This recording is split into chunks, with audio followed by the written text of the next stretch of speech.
Welcome to the Waiting Warriors podcast.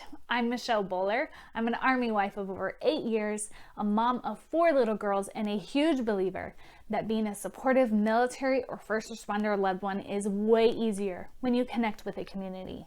In addition to sharing some of my own insights and journey, I have set out to interview waiting warriors around the world so we can all learn together from their triumphs and their struggles. Together, we can do so much more than just survive. We can thrive. And that is what being a waiting warrior is all about. Hey, waiting warriors out there. Welcome to another week on the podcast. We are having fun this time. We've got 2 guests. I think we've only done that one other time on the podcast. So welcome, Abi and Daena. Hey, guys. Hello. Hey. So real fast introduction, and then we'll mention the sponsor. Abi and Daena co-founded the Legacy, right? It's Legacy Kids magazine, not Kids Legacy. Yeah, Legacy Kids magazine. Abi founded the Legacy magazine, which is an awesome resource for military families. But then you guys were like, wait a second, our children need a little attention here because they're special, and really there just aren't very many resources out there. So today we're going to be talking about military kid life. It's the month of the military child.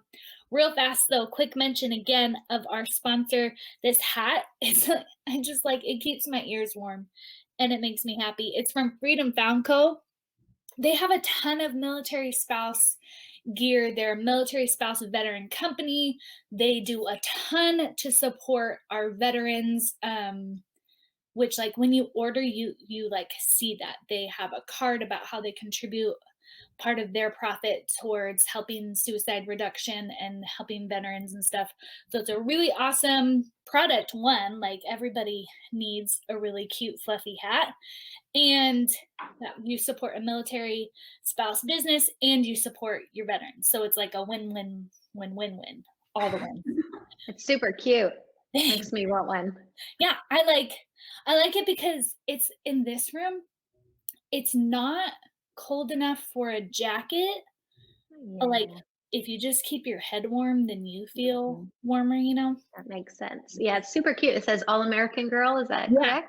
Yeah, I love that. I love it. They have another one that has a scripture. So if you're Christian and like that, that's cool. But I liked not that I don't like scripture, but I just liked the All American Girl thing.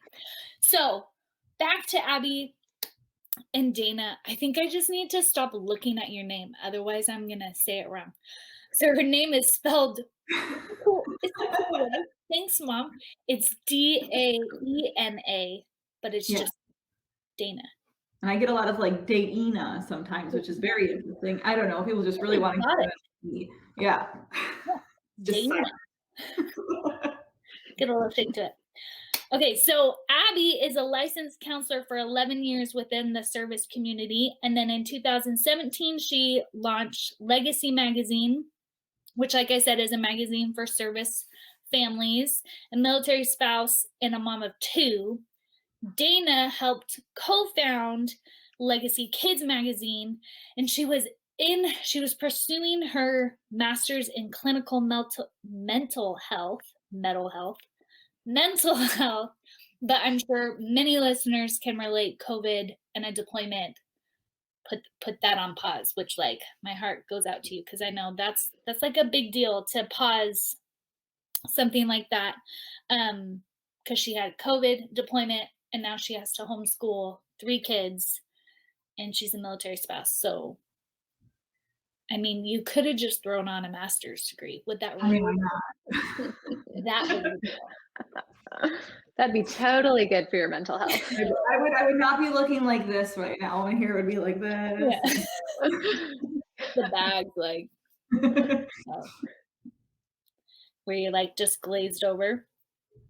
Okay, so you guys are obviously experienced in your own way with military kids, but then also that's like your profession in many ways, multiple ways. So what do you guys see? Because I kind of want to talk about like we don't ignore the negatives, right? Like this life comes with negatives. I think we are all well aware of the negatives. I think it is important for us to talk about the negatives and not just throw them under the rug. But I think there's a difference between talking about them, addressing them, processing them, as opposed to focusing them. So, how I kind of want us to get down to how can we focus on the positives instead of feeling doomed and isolated by the negatives, right? Yes. So, what do you guys see as the pros and the cons of military kid life? I don't know who wants to go first. You want to start, Abby? So when thinking about children specifically, I think parents play a huge role in helping the child navigate their narrative. So the parents have the opportunity to kind of shine a light on the benefits of living a challenging life, right? So there's a lot of opportunity for refining of character and building on their innate strengths. So while it's important for parents to, sit with the discomfort that their child might feel, they then have the opportunity to take that to the next level and say, now what can we do with this? Like, what can we do with these sad emotions? Is there someone you want to share them with? Is there something that you want to create with these emotions? And then showing them that they have, after processing them, they then can take that and share that with others within the community. Yeah, that's a Yeah, good. sorry, go ahead. Oh no, that was it. Okay, sorry. I was just going to add on that, yeah, it presents opportunity. I think sometimes all those cons that we have has presented a lot more opportunity because sometimes you just get sick of being sad or you get sick of feeling uncomfortable and you want to do something with it. And it kind of pushes you out of the comfort zone that you were in for a while. And I noticed that with kids too. I just had a friend recently move. And she had a little girl who it was harder for her to make friends. She was very cautious, and she said she didn't realize the weight that she felt about her child making friends until she saw her making friends on her street. She felt that weight lifted. And it was just, I think in the military community, you see that these struggles or these cons actually present opportunities to make friends or to become something that you would have normally kind of stayed in your comfort zone being.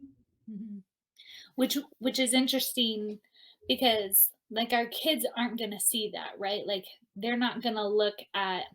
It's really easy for kids to see and recognize the hard things, even though they sometimes can't name it. But it's like, okay, well, one of my parents is gone. That's like a clear negative. Even my 2-year-old can name that and get sad about that, or having to move and make new friends. Like they can recognize and feel the impact of the negative things. But I like that you guys put, not that it's like our responsibility and just another thing that we get to do, but it's our opportunity to help them see the positives, because those are they're trickier to see. Yeah. Especially for a kid. Like I don't even know if a kid's brain would think that way, like, well, I'm glad I'm growing and learning by this, like. Yeah. One thing that we've, a very practical practice that we've started to incorporate is, so we live in a military neighborhood. While we're not on base, probably every other house is military connected. So what we've started doing is and each family is on a different rotation when it comes to deployment and training, traveling. So what we've started to do with the girls, I have a 7 and a 3-year-old, and what we've started to do with the 7-year-old is when it's her turn to have, daddy away, she starts to like make a list of what she wishes she had in those moments, like the things that she feels would bring her comfort. So she makes a list of those things. And then when it comes time for one of her friends' fathers or mothers to leave, she then creates things that she feel like would be comforting to them. So that's been a care package, that was gifting books and magazines once. It was planning a special sleepover. So that kind of like gave her a practical way to take what she was feeling and then showing up for another person. And then it's almost like paying it forward, because then when it came time for her dad to leave again, she had those same friends stepping up for her. So it was a really cool experience and something we'll probably continue in the future. Yeah. That is the coolest idea. Because, like, especially if you live like, it's really easy to implement and if you live on base or Right. close to, so you have a whole bunch. But, like, even if you're off base, like, your kids' friends are gonna hurt, and they can sympathize and empathize with that hurt, and that's really cool that you are teaching them how to do that instead of just, like, I don't know, like, I was taught that as a kid, but I don't know how I was taught that. I think I just saw my Right. mom helping people, but, like, how old did you say your daughter was? 3? 7, Or the 7? older one. Yeah, we're Okay, doing that with the never older mind, the one. other one's 3. Um, but, like, she's 7 years old, and she is legit taking care of her friend. Like, that is the coolest thing ever, but you don't get that as, I don't know, but, like, blatant opportunity, clear Mhm. opportunity Right. if you didn't have military life. That is, like, the coolest thing. So, Yeah, I think it's similar to what Dana was just saying about opportunity. Like, this lifestyle presents us with opportunity. And mhm, then what we do with that opportunity is up to us. yeah, And then also, like, I think, yes, that's a great message for children, but also it has been and was like fulfilling for me as a mother too, to see that come to life. yeah, So I feel like it's a good practice for the whole family. yeah. And you get to create a community, like, Absolutely. so often, like, I see all the time. I mean, now it's like we're on the Facebook pages, but before it would just be as you're talking with the new person in the neighborhood, it's like, well, we're looking for friends or whatever. It's like you people long for the community every time they move, and you just have to make it sometime, and that is Mhm. a great way to make it. Like, there's just no question that we're going to be here for you, and you can say that, or you can have your 7-year-old make a package and, Yeah. like, actually be the family, be the friend, be the community for each other. Yeah, and I was gonna even add, especially for children, just something that's tangible for them. Just Yeah. I mean, just like you had mentioned before, I don't think that kids necessarily know unless they are told, like, this is a positive thing that we're doing. But especially when there's something tangible involved that you can give to somebody else or work with your hands and give to somebody else, they're a lot more apt to remember and continue to do that in the future. Is that just like a sciencey I'm brain? not, well, I've worked with Yeah. kids a lot before, and it's like when they can use their hands and really work with something, Yeah. they kind of put it in their memory a little bit differently than if I'm just telling them to be nice to someone or Yeah. showing them this is how you are nice to someone, then they remember it just a little bit better. That, yeah. It makes sense. I just didn't know Yes. if there was some fancy term for it that Is I there, Abby? I'm sure there is. There is. So our bodies tend to remember things even more significantly than our brains. So we think our brains hold our memories, but really it's our bodies. And so when there's a tactile, we call it bilateral stimulation or bilateral pairing. And it's when both parts of the brain are activated. So, like the thinking part and the doing part. So that's what Mhm. Dana is describing. It's a very real thing, and it's very helpful for children to kind of have that instilled in them. That's cool. And as you guys are talking, it's like we could easily do this for multiple aspects. Like that example was with Mhm. deployments, but like moving, a neighbor moves Yeah, in, a new kid comes into class, like you could right. just say hi and, let's be our friend, or you could talk to them and be like, hey, you know what it's like to be the new kid. Let's invite Mhm. them over, or Love that. yeah, go through that same process. Love that so much. Yeah. Mhm. I just, yeah. It's because one of my daughters got like 6 new kids in her class Wow. just on Monday because they did Mhm. whatever Virtual. PCS. Well, Oh, that's what I Right. thought. I thought that most of them were going to be like, oh, they were doing virtual school. right. COVID is like coming down where we are. And so like, oh, they're coming back to brick and mortar. But oh, 5 of the 6 were they just Wow. moved. So Wow. yeah, it's like, oh, That's That's amazing. Yeah, that's a lot. so why, because like we talked about, like I know you guys know it's important to process and acknowledge the cons, but why do you guys focus on the cons and like, or sorry, focus on the pros, and how do you how blah, how do you do that? Yeah, how do you do that? Sorry. Daena? Yeah, okay, either way. So I think focusing on the pros. So actually the other day I just had a conversation with my daughter, and we were talking about being sad and being happy, and she was in this really kind of like euphoric happy state. And the day before she kind of was not. And so we stopped for a second and I said, Anna, how do you feel right now? And she's like, I feel very happy.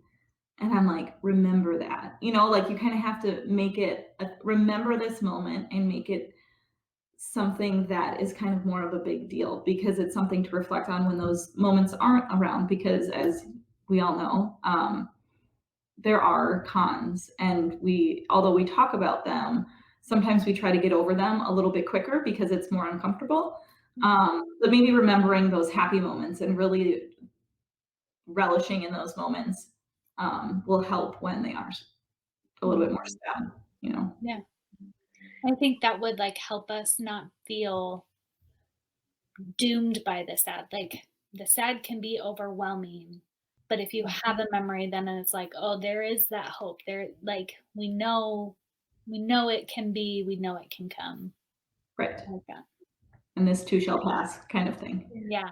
Yeah, and I think we talk about this quite a bit with our adult readership, but I think it's true for our younger generation too, in the sense of it's easy to focus on the two extremes, right? So it's easy for mainstream media or even just day-to-day conversations to focus on the negative or the positive, right? But I think there's also beauty and benefit in focusing on the day-to-day, the mundane, the in-between moments, right? I think that helps us appreciate the happy moments more, and then it helps us realize in the sad, right, in the difficult, in the challenging emotions, that we will return to a happier time or a happier day, happier experience, kind of what Daena was saying. And like stopping in the moment and having your child remember what this feels like and that, so that you can remind them that this will happen again. So I think there's something to the in-between that's important too. So not just having those hard conversations when things are emotional, and not just celebrating the big moments, but also making the in between very intentional. Yeah, that's true. Cause like, yeah, I totally talk about the opposites of the spectrum, Right. but the majority of our life, especially my kid's life, is like the in between. Absolutely. I mean, it's probably Absolutely. more like on the top positive side, Right. but Right. it's not like, not every day is the day that we took them tubing and that was like the funnest Right. thing. Yeah. It Darn. just, they were As great as that would be. I really wish we could go tubing every day. But like it's just riding their bike, and it's the laugh Yeah. at the table, and or even just having to do your jobs every day. Like that's Mhm. not the most miserable thing. That's not dad leaving. Right. But when their dad leaves, like they feel so overcome by that. And it is, yeah, that's a good point. Like remind them of just all the other things. Mhm. Yeah. And like my wheels are I'm like, huh. Yeah, this is supposed to be for the listeners, but really it's just a selfish conversation that I get to have. think we can all benefit from the projects we're a part of. Yeah. What do you guys do when you feel or you can see your kids feel doomed by the cons and the negatives and the hard? What do you guys do?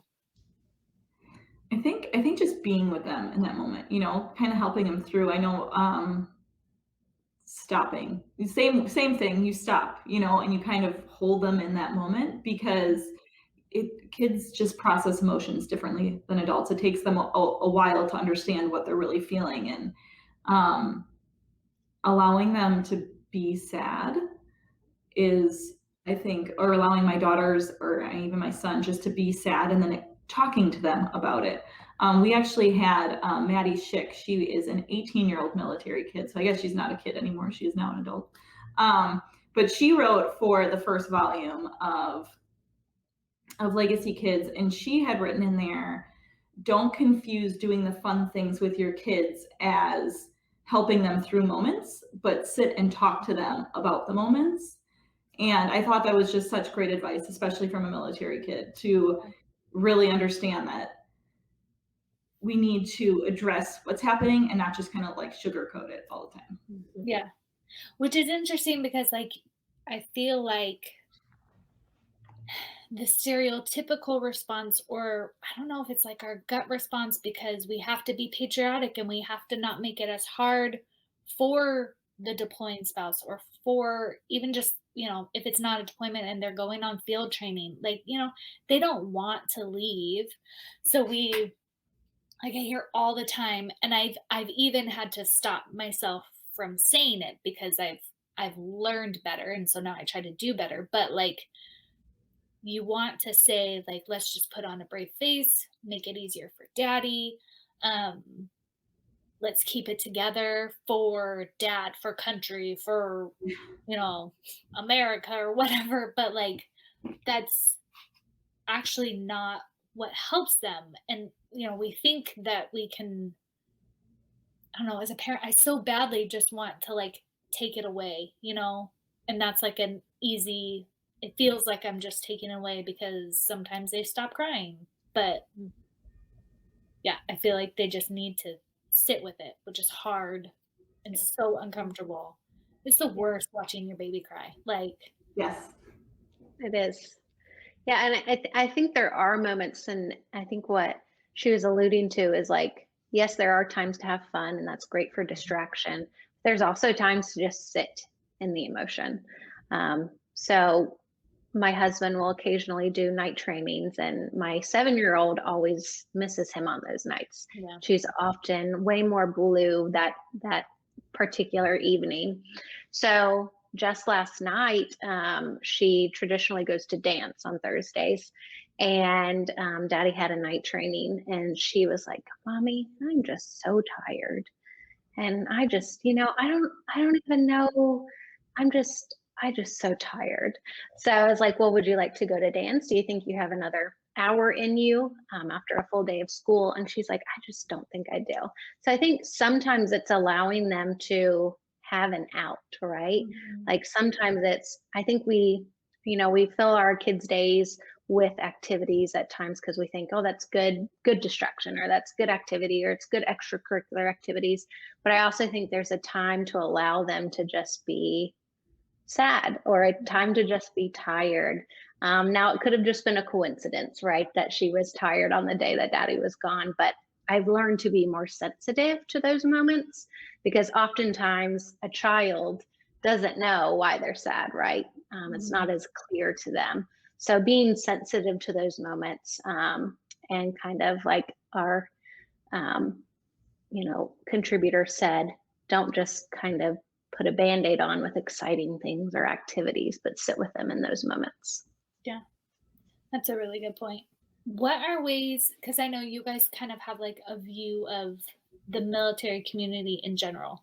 Are there things that you wish people would do less of or be better at, like not in like a pointing fingers type of way, but you, I think you and the listeners know where you guys would be coming from, like because you guys are like studied and um what's the word? Educated. Oh my goodness. I'm not educated, but you can. Before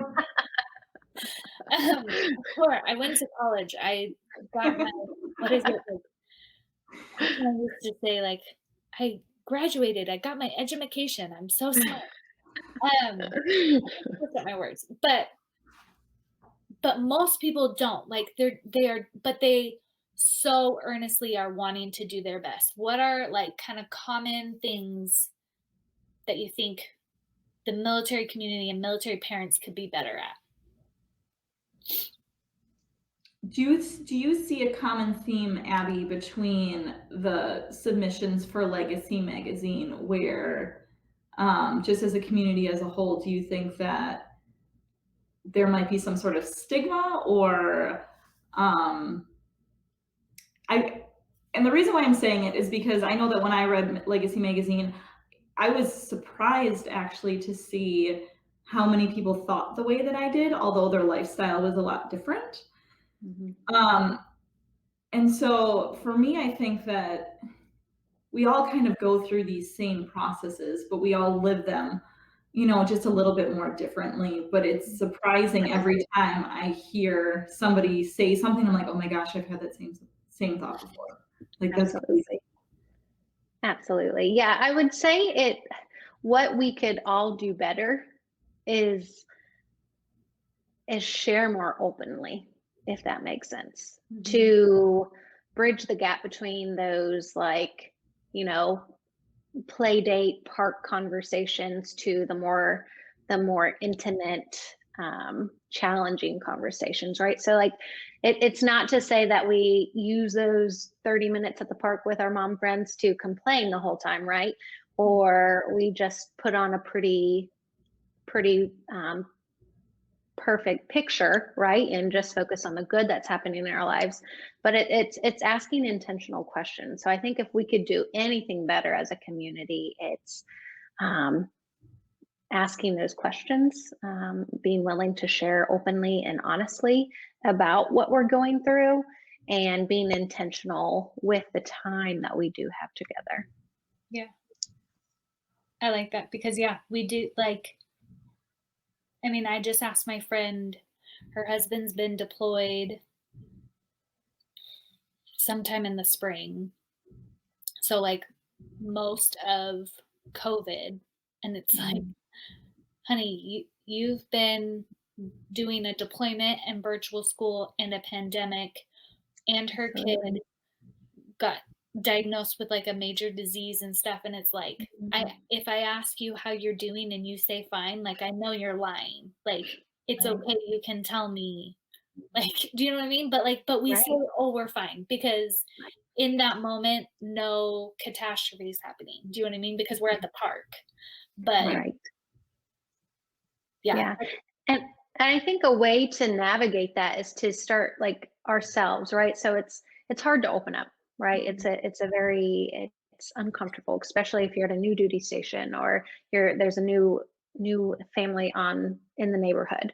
So it's hard to kind of bridge that gap. But one way we can do that is by taking the first step. So maybe it is. So maybe if you have a certain type of conversation with a friend and it's always positive, you can be the first one to say, this is what I'm struggling with. This is what I'm dealing with right now, whether that's related to your children, to your marriage, to your profession, to your personal life. And then sharing next what's helping you. And then if you always talk about the negative with a certain group of friends, maybe you try the opposite of you go into that setting, or you go into that conversation, or you go into that girls' night and you say, hey, I had this victory recently. So it's almost like intentionally kind of redirecting the narrative and doing that by leading by example, if that makes sense. Yeah, that makes a lot of sense. I also think that doing what you just did for your friend by checking in, and saying, yeah, no, I don't think you are. Like, or not that, don't put the voice in her head that she's not, but like, hey, I am actually thinking about you. That opens kind of a door for them to be a little bit more vulnerable than just putting on that brave face, that we sometimes do. Yeah. Yeah, because I think the words even like, I know you're going through a lot, and I'm like, I am always here. Like, if you don't want to talk, that's fine. I get that some people process differently, and maybe in a month they'll want to talk. Do you know what I mean? But just I Mhm. think saying the words like, I see how crazy things are for you. And if it was me, I would need somebody to talk to. So, like, I'm here for you. I think those words go a really, really long way because Yeah. I've noticed like people long for the community, but they don't want to be a burden on anybody. Mhm. But something I've been thinking a lot about lately is like, what if we were um just a little bit more vulnerable with each other, because it's in those vulnerabilities that the connection and the relationship actually grows. Like it's Mhm. not like you have a super good connection with the people that you go and, just because your kids play at the park together and you talk about your favorite hot chocolate flavor, or you know what I mean, like any things that are superficial, that's not who you feel really close to. Who Right. you feel really close to are the people that you can open your heart to, but we don't want to burden people. So, you know, Right. it's interesting. Um, so we kind of briefly mentioned Legacy Kids Magazine. Can you guys kind of talk a little bit more about that? And because I know it's like a really good resource for military kids, but kind of explain how and why it is. Yes. Sure. Abby, do you want me to go or do you want to go first? You go first. Okay. So Legacy Kids Magazine, I knew how much Legacy Magazine had helped me kind of fit into a community, or like I was saying before, it acknowledged some of my feelings that I didn't realize other military spouses were sharing. Mhm. And I was thinking that kids need that same aha moment. And so it is a publication that really addresses what military kids go through, and it's also written by military kids and military adults as well. But it's their voice, and it gives them a voice to kind of uncover these like truths in this lifestyle, and it allows them to speak for themselves and not have us speak for them.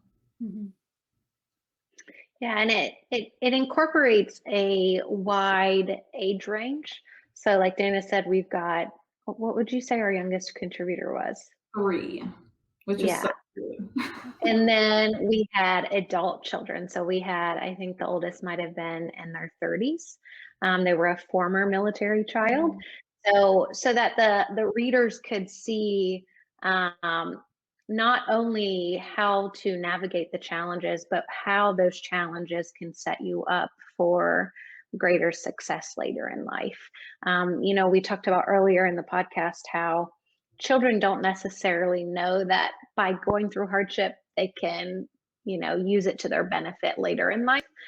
So we've really tried to show them that through story.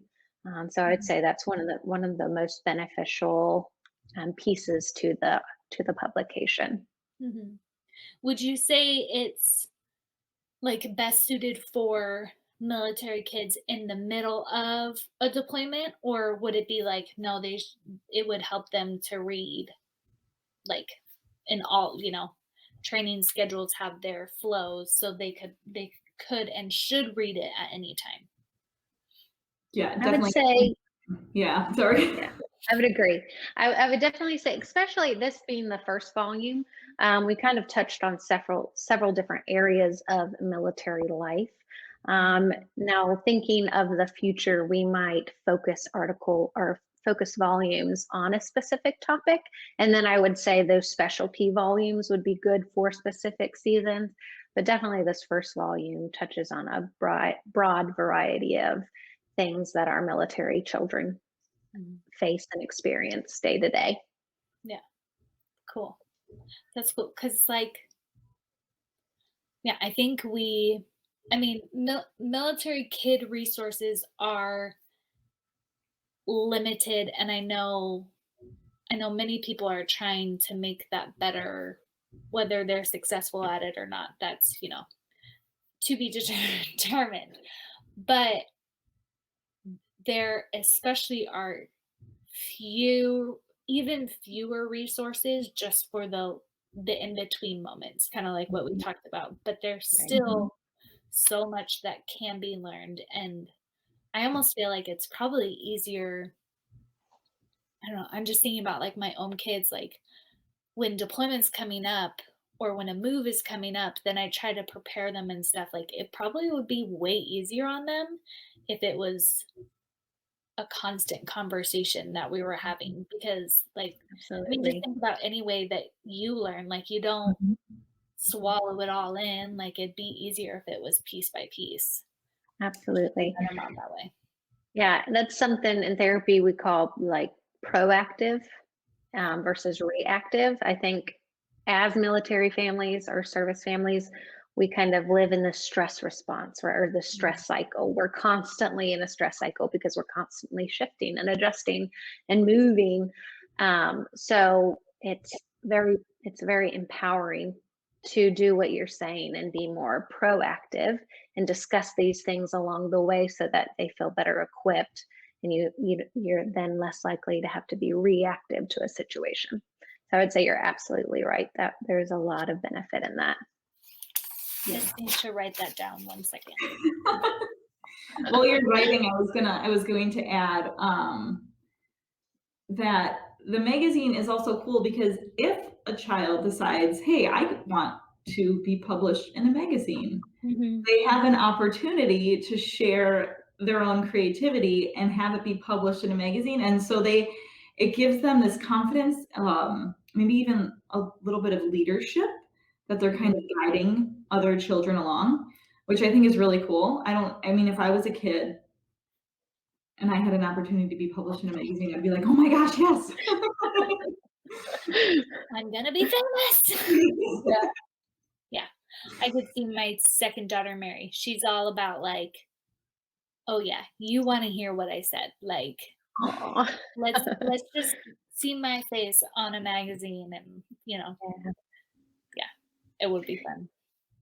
One of our contributors mothers and I were talking recently, and she said that it's been a very empowering experience for her son that she wrote about and with, and he's to the point where he will take the magazine and like show their neighbors and show their friends when they come over. He's like that excited, so to hear that is just so heartwarming and encouraging. Yeah, that's cool.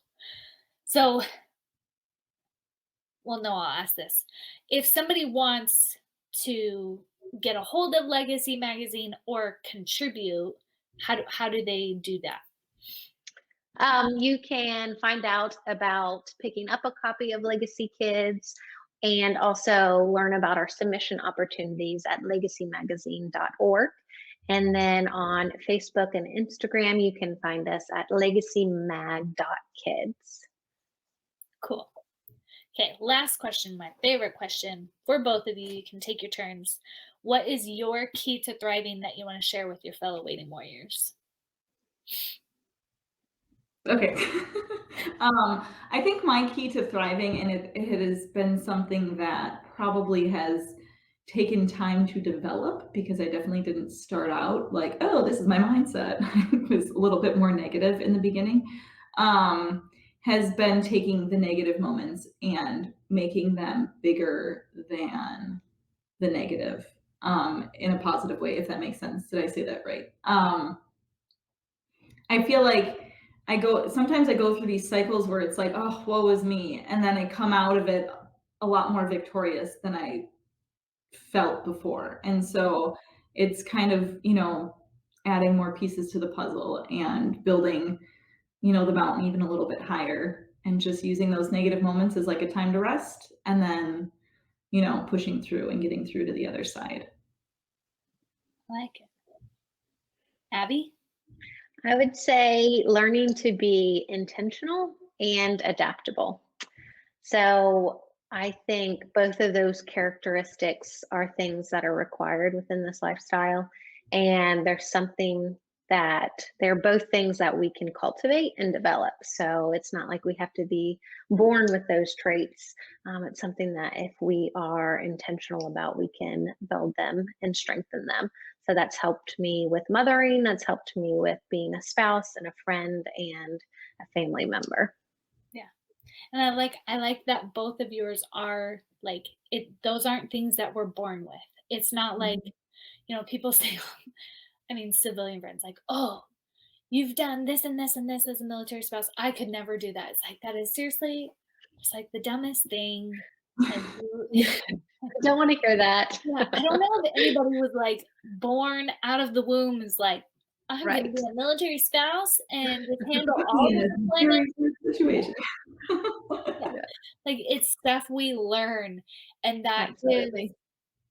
gives me so much hope because in the moments when I just feel like I'm failing, it's like, okay, I can learn how to alleviate the pain. I can learn how to have things run a Absolutely. little bit better. Not that any sort of skill will ever make this life not full of trials and hardship, but we can still learn and become better and, just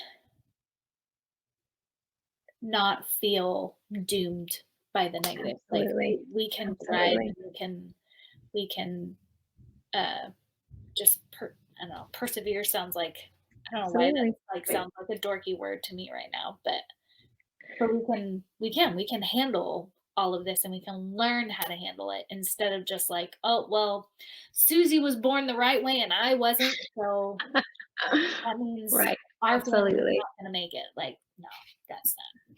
And also just recognizing too that the negative is normal. Yeah. Mhm. It's totally normal that we all go through that, and not to hide it as much, Yeah. because when we hide it, then we can't be vulnerable, like and transparent, like we talked about, to have other people come into our little community and help. So Yeah. And as you say that, it's like, because we were talking about how, like, sitting with your kids in the hard moment, like, what if because I asked myself that question the last time my husband was deployed, like, what if I let my kids see me when I'm sad Mhm. instead of like Mhm. waiting Absolutely. until they go to bed or Mhm. going upstairs or, leaving the room or something. Like, and sorry, I'm gonna blubber through this. But, I'm really glad I did because especially my oldest daughter, like, she's not even 8 yet, she turns 8 in a few months, but we have, um, a really interesting relationship because she has seen me go through a lot of hard things. It was Mhm. really hard to say goodbye to my husband 2 weeks after my baby was born. It was really hard to see um to lose my husband's brother, like, and she has seen that and we tried really hard to not hide those things from her, and now just a few weeks ago we learned that one of my aunts has decided to stop chemotherapy and they're just she it has just come to light that she's not going to beat cancer, and so she's chosen to be as comfortable as possible and just Mhm. accepted that news. And the day that I found out, I was just like, I I just hate cancer. It has affected so many people that I care about. And so I just was able to sit with her and sit with my kids and cry. And the whole time, because we were at like virtual school at the time, and my not even 8-year-old Mhm. daughter just reached over and held my hand while she had the other hand doing her little virtual schoolwork. And it's like, I just was thinking about it that day, like, this is only possible because we've cried together and because Absolutely. we have shared moments and I've let her into that part of me. And now one, I think like it's healthier for her and it's healthier for me, but now like she was there for me in that moment and that wouldn't have been, possible. So I That just think, is yeah. absolutely powerful. And I think it goes back to Michelle that you're able to sit with your daughter and show your daughter both the good and the bad rather than just the just one or the other, right? So she's seen you navigate these hard moments, right? Loss and separation, and but yet she also sees you bringing life into the world. She sees you loving your family. She sees you pursuing your passions in your profession with this podcast and project. So I think you're absolutely right, and I think that is so powerful when we can do that with our children. I think it's also going to help her put a name to her emotions as she goes through them. I'm feeling bad today. I'm feeling overwhelmed today, because she's seen that over and over, And how empowering that she can show up for you, right? Talk about feeling good for an 8-year-old. Yeah, it was cool. So basically, what I'm seeing is that we don't have to be doomed by the hard. Like, Absolutely. it seems like the hard can bring us together as families. The hard can, like with what you were saying, with how your daughter has shown compassion and empathy to her neighbors, like those are amazing qualities for a kid to have, and to be able to process the negative and recognize that it doesn't have to be overwhelming, and that it's normal. So then it's not dooming. Like, I don't know. I know I sometimes have the moment of like, am I just really screwing over my kid by like having them be a military kid? Like I don't dwell on it. I've processed through that, but I'm sure, and I know a lot of my neighbors have. And it's like, I think when we think about it this way, if we are intentional and sit with those moments, like our kids are going to be okay. And they could actually be like, not just okay, but like they could be really, really well off. Absolutely. Awesome. So I know you mentioned a way for people to get in touch and connect with Legacy Kids Magazine. Is there a way you guys want people to connect with you personally, or is Legacy Kids the best way? Absolutely. So you can find either of us. We're usually tagged in the posts that we are a part of, or you can find me on Instagram at abi.ray. And then I'm on Facebook as well under Abi Ray. And I also am Daena, DAENA _RAE. We're actually both Rays. Hers is with a Y, mine is with an E. On Instagram and Facebook the same way. Cool. Well, thank you so much for coming on. Like I love this episode. This just Likewise, this has been wonderful. Thank you for having us. It's been an honor. Absolutely. And I've been really looking forward to it. Anytime. Waiting Warriors, just remember, just because it is hard and this life is hard, military kids' life is hard, doesn't mean it has to be miserable. Have a good week, guys. Thanks again. Bye. Hey, Waiting Warriors, if you are in the middle of a deployment, heading into one, or shoot, you're just a military spouse who wants to like get ahead of the deployment game, I have created a free resource just for you. It's a PDF file called 3 Ways to Set Up Your Marriage for a Successful Deployment. It is 3 quick things that you can do with your spouse that I've done with mine that really helped us through our number of separations. If you're watching on YouTube, there will be a link just in the caption. You can go to my website, thewaitingwarriors.com, and there's a yellow link with it on the top right, or you can go to subscribepage.com/3, like the number 3, ways to set up your marriage for a successful deployment. Okay? There will be a link in the bio and the show notes if you need it. Go check that out. Please take care of yourself, take care of your marriage, be intentional, and let me help you through this.